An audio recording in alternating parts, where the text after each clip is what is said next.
పైగా నవరాత్రులలో మొదటి రోజు. నవరాత్రులలో వచ్చే సోమవారం కాబట్టి రేపు సాయంత్రం 6 లోపు మందార చెట్టు కనిపిస్తే ఇలా చేయండి, మీ జీవితం మారిపోతుంది. మందార చెట్టు మొదట్లో ఇది పడేస్తే మీ జాతకం మారిపోతుంది. మీకు ఉన్న కష్టాలు సుఖాలుగా మారిపోతాయి. నవరాత్రులలో ప్రతిరోజు విశేషమైనదే. ఈ రోజున అమ్మవారికి ఇష్టమైన మందార చెట్టు దగ్గర ఇలా చేస్తే, అంటే ఇప్పుడు మనం చెప్పుకోబోయే దానిని మందార చెట్టు మొదట్లో పడేస్తే అమ్మవారి అనుగ్రహం కలుగుతుంది. అమ్మవారికి ఎర్ర మందార చెట్టు అన్న, ఎర్ర మందార పువ్వులన్నా చాలా ఇష్టం. ఈ నవరాత్రులలో అమ్మవారిని ఎర్ర మందార పూలతో పూజించిన వారికి సుమంగళి యోగం సిద్ధిస్తుంది. జీవితం సుఖ సంతోషాలతో ఆయురారోగ్యాలతో నిండిపోతుంది అని శాస్త్రాలలో చెప్పబడింది. మరి అమ్మవారికి ఎంతో ఇష్టమైన మందార చెట్టు రేపు కనిపిస్తే ఏం చేయాలో ఇప్పుడు మనం ఈ వీడియోలో తెలుసుకుందాం. మన అందరి ఇళ్లల్లో మందార చెట్టు ఉంటుంది. కొందరు ఇంటి పెరట్లో నేలపై నాటుతారు, మరికొందరు కుండీలలో మందార చెట్టును పెంచుకుంటూ ఉంటారు. మందార చెట్టుకు అన్ని కాలాల్లోనూ పువ్వులు పూస్తాయి. చెట్టు నిండా మందార పువ్వులు ఉంటే చూడడానికి భలే అందంగా ఉంటుంది. దేవతల వృక్షాలలో మందార చెట్టు కూడా ఒకటి. మీరు ఇంటి ఆవరణలో ఎన్ని రకాల పూల మొక్కలు పెంచినా మందార పూల మొక్క ఉండాల్సిందే. అదే కూడా ఎరుపు రంగు మందార పూల మొక్క అయితే ఇంకా బాగుంటుంది.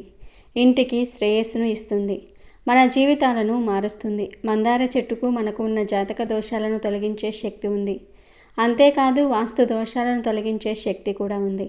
ఇంకొక ముఖ్య విషయం ఏమిటి అంటే, మీరు వాస్తు ప్రకారం మందార చెట్టును నాటినప్పుడే మీకు మంచి ప్రయోజనాలు కలుగుతాయి. వాస్తు ప్రకారం మందార చెట్టును ఇంటికి ఉత్తర లేదా తూర్పు దిశలలో నాటడం మంచిది. ఈ దిక్కులలో నాటితే ఆనందము, శ్రేయస్సు మరియు ధనలాభం కలుగుతుంది. ఇంకొక విషయం ఏమిటి అంటే, ప్రవేశ ద్వారం వద్ద ఈ చెట్టును పెంచితే ఇంటిలోనికి సానుకూల శక్తి ప్రవేశిస్తుంది. ఇలా ఈ చెట్టును మీ ఇంటిలో పెంచటం వల్ల చాలా శుభ ఫలితాలు కలుగుతాయి. ఇక నవరాత్రుల్లో వచ్చే సోమవారం రోజున ఈ మందార చెట్టు మొదట్లో ఏం పడేయాలో తెలుసుకుందాం. అంతకన్నా ముందు పార్వతీదేవి శివుడికి పెట్టిన శాపం గురించి తెలుసుకుందాం. ఫ్రెండ్స్, అంతకన్నా ముందు మా వీడియో నచ్చితే లైక్ చేసి షేర్ చేయండి. అలాగే మా ఛానల్ని కూడా సబ్స్క్రైబ్ చేసుకుని మాకు సపోర్ట్ చేయండి. అలాగే ఓం శివ పార్వతీయే నమః అని కామెంట్ చేయండి.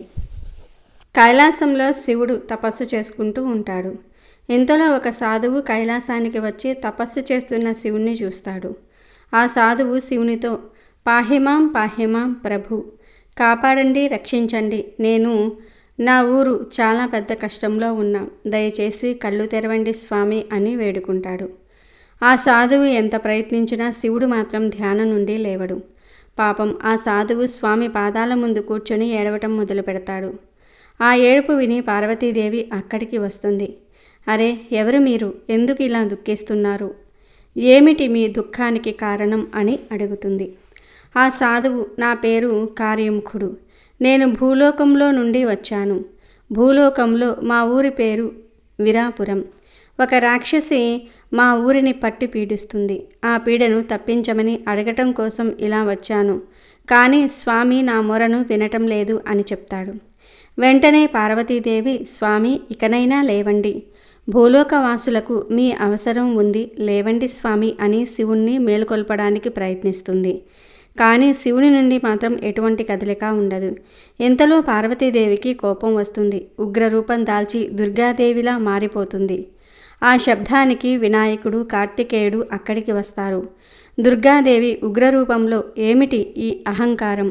భక్తుల కష్టాలను సైతం పట్టించుకోకుండా ధ్యానంలో నిమగ్నమై ఉండటం దైవత్వం అనిపించుకోదు. ఇకపై మీరు మీ దైవత్వాన్ని కోల్పోతారు అని శివుణ్ణి శపిస్తుంది. ఆ ఉగ్రరూపాన్ని చూసి వినాయకుడు, కార్తికేయుడు ఆశ్చర్యపోతారు. అలా దుర్గాదేవి శివుని శపించి భూలోకవాసుల్ని కాపాడడానికని భూలోకానికి వెళ్తుంది. ఇంతలో నారదుడు అక్కడికి వస్తాడు. నారాయణ నారాయణ అని పలుకుతూ, స్వామి మీరు ఆడిన నాటకం ఫలించింది అంటాడు. నారదుడి మాటలు విని కార్తికేయుడు, ఏంటి నాన్నగారు, ఇది నాటకమా? అయినా ఈ నాటకం ఆడాల్సిన పని ఏంటి? చూడండి, మీరు మీ దైవత్వాన్ని సైతం కోల్పోయారు అని బాధపడతాడు. దానికి శివుడు, అందుకు ఒక బలమైన కారణం ఉంది. ఆ కారణం ఏంటో మీ నాన్నగారే చెప్తారు వినండి.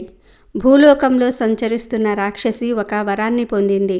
ఒక స్త్రీ తప్పితే ఆ రాక్షసిని ఎవరూ సంహరించలేరు. నేను గనుక మేలుకొని ఉండి ఉంటే పార్వతి అసలు భూలోకానికి వెళ్ళేదే కాదు. నేను ధ్యానంలో ఉండి భక్తుల్ని విస్మరించటంతో పార్వతి దుర్గామాతలా మారింది. అదే ఉగ్రరూపంతో ఆ రాక్షసిని చంపడానికి వెళ్ళింది. తనలో ఉగ్రాలను ప్రేరేపించడానికి నేను ఈ నాటకం ఆడాల్సి వచ్చింది అని వివరిస్తాడు. కానీ నాన్నగారు, అమ్మకు కోపం రావటంతో మీరు మీ దైవత్వాన్ని కోల్పోయారు.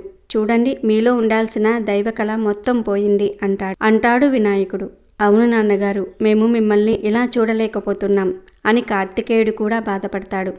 అప్పుడు నారదుడు, స్వామి, మీ సమస్యకు ఒక పరిష్కారం ఉంది అంటాడు. ఏంటి నారద ఆ పరిష్కారం అని అడుగుతాడు శివుడు. ఈ సకల సృష్టికి శక్తిని ప్రసాదించేది ఆ శక్తి స్వరూపిణి అయిన దుర్గామాత. రేపటి నుండి నవరాత్రులు ప్రారంభం కాబోతూ ఉన్నాయి. మీరు శ్రద్ధతో నవరాత్రి పూజను ఆచరించండి.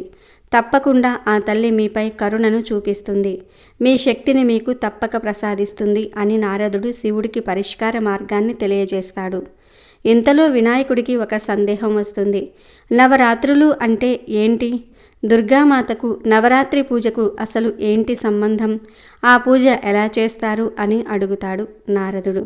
అది ఒక పెద్ద కథ వినాయక అని చెప్తాడు. ఏంటి ఆ కథ? మాకు తెలుసుకోవాలని ఉంది నారద అంటాడు కార్తికేయుడు. దానికి కాస్త సమయం ఉంది, ముందైతే పూజను మొదలు పెడదాం అని నారదుడు బదులిస్తాడు. అలా మరుసటి రోజు శివుడు నవరాత్రి పూజను మొదలు పెడతాడు. నారదుడు స్వామి ముందు, మీరు మట్టితో ఒక దుర్గామాత విగ్రహాన్ని అయితే తయారు చేయండి అని చెప్తాడు. అలా నారదుడు చెప్పడంతో శివుడు మట్టితో దుర్గామాత విగ్రహాన్ని తయారు చేస్తాడు. అలాగే ఆ విగ్రహానికి పసుపు కుంకుమను రాసి శ్రద్ధతో పూజను మొదలు పెడతాడు. నాన్నగారు, నాకు ఒక సందేహం వచ్చింది. అసలు ఈ పూజను 9 రోజులు ఎందుకు చేస్తారు?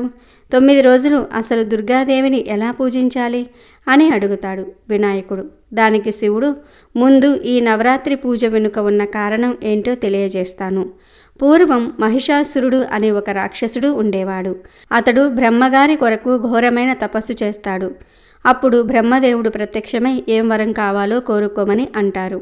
అప్పుడు అతనికి మరణమే లేని విధంగా ఒక వరాన్ని ప్రసాదించమని అడుగుతాడు. కానీ అందుకు బ్రహ్మగారు అస్సలు ఒప్పుకోరు. మరొక వరం కోరుకోమని అడుగుతారు. అప్పుడు ఆ రాక్షసుడు అతని మరణం ఒక ఆడదాని చేతిలో జరగాలి అని కోరుకుంటాడు అని చెప్తాడు. అరే, ఎందుకలా కోరుకున్నాడు అని అడుగుతాడు కార్తికేయుడు. దానికి శివుడు, అతని దృష్టిలో ఆడవారు చాలా సుకుమారులు, అతనిని ఏమీ చేయలేరు అని అనుకున్నాడు వినాయక అని చెప్తాడు. ఓహో, ఆ తర్వాత ఏం జరిగింది నాన్నగారు అని వినాయకుడు అడుగుతాడు. విను కార్తికేయ, బ్రహ్మదేవుడు అతనికి ఆ వరాన్ని ఇచ్చి అక్కడి నుండి మాయమవుతాడు. ఇక ఆ వరం పొందిన అహంకారంతో మహిషాసురుడు ముల్లోకాలను ముప్పతిప్పలు పెట్టడం మొదలుపెట్టాడు అని శివుడు వివరిస్తాడు. అరే, పెద్ద సమస్య వచ్చి పడింది. ఇప్పుడు అతన్ని ఎవరు సంహరిస్తారు? మగవారు ఎవరు అతన్ని ఏమీ చేయలేరు అంటాడు కార్తికేయుడు. దానికి శివుడు, మగవారు చేయలేకపోతేనే మగవారికి సైతం శక్తిని ప్రసాదించే ఆ జగన్మాత పార్వతీదేవి ఉందిగా అని అంటాడు. ఏంటి అమ్మ ఏం చేస్తారు అని అడుగుతాడు కార్తికేయుడు. కార్తికేయ, పార్వతీదేవి, లక్ష్మీదేవి అలాగే సరస్వతీదేవి ముగ్గురు కలిసి ఒక స్త్రీ శక్తి రూపాన్ని పొందారు. అలా వారు ముగ్గురు కలిసి 9 రోజుల పాటు ఆ మహిషాసురునిపై యుద్ధం చేశారు. 9 రోజులు 9 రూపాలను పొంది ఆ రాక్షసునితో యుద్ధం చేశారు అని చెప్తాడు శివుడు. 9 రూపాలా? ఏంటి నాన్నగారు ఆ 9 రూపాలు? మాకు తెలుసుకోవాలని ఉంది అని అడుగుతాడు వినాయకుడు. మొదటి రోజు అమ్మవారు శైలపుత్రి రూపంలో యుద్ధం చేసింది. ఇక రెండవ రోజు బ్రహ్మచారిణి రూపంలో యుద్ధం చేసింది. మూడవ రోజు చంద్రఘంటాదేవి రూపంలో రాక్షసుల్ని సంహరించింది. నాలుగవ రోజు కూష్మాండదేవి రూపంలో దుష్టుల్ని సంహరించింది. 5వ రోజు స్కందమాత రూపంలో యుద్ధం చేసింది. 6వ రోజు కాత్యాయని దేవి రూపంలో దుష్ట సంహారం చేసింది. 7వ రోజు భయంకరమైన కాలరాత్రి రూపంలో యుద్ధం చేసింది. 8వ రోజు మహాగౌరీ రూపంలో యుద్ధం చేసింది. 9వ రోజు సిద్ధదాత్రి రూపంలో యుద్ధం చేసింది. అలా ఆ 9 రోజులు 9 రూపాలు పొంది యుద్ధం చేసి చివరి రోజు మహాదుర్గా రూపాన్ని పొంది ఆ అసురుని సంహరించింది. ఆ రోజునే అందరూ విజయదశమిగా జరుపుకుంటారు. అమ్మ కేవలం మాకు మాత్రమే కాదు, సకల సృష్టికి తల్లి అని నిరూపించుకుంది అని శివుడు వివరిస్తాడు. నాకు ఈ కథ విని ఎంతో ఆనందం కలిగింది నాన్నగారు అంటాడు వినాయకుడు. అవును వినాయక, నాకు కూడా ఎంతో ఆనందం కలిగింది. కారుణ్యం కలిగిన అమ్మ కథ వింటే ఎవరికైనా ఆనందం తప్పక కలుగుతుంది. ఇప్పుడు కథ తెలుసుకున్నారు కదా. ఇక ఈ 9 రోజులు మనం రోజు ఒక నవదుర్గా స్వరూపాన్ని పూజించాలి అని చెప్తాడు శివుడు. అలా శివుడు, వినాయకుడు, కార్తికేయుడు, నారదుడు కలిసి పూజ చేయటం మొదలు పెడతారు. రోజుకొక రూపాన్ని పూజిస్తూ రోజుకొక నైవేద్యాన్ని ఆ తల్లికి సమర్పిస్తూ ఉంటారు. 9 రోజులు శ్రద్ధగా నవరాత్రి పూజను చేస్తారు. 10వ రోజు దుర్గామాత రూపాన్ని పూజ చేస్తారు. వారి భక్తి శ్రద్ధలకు మెచ్చి పార్వతీదేవి దుర్గాదేవి రూపంలో వారి ముందు ప్రత్యక్షమవుతుంది. దేవి, నన్ను క్షమించండి.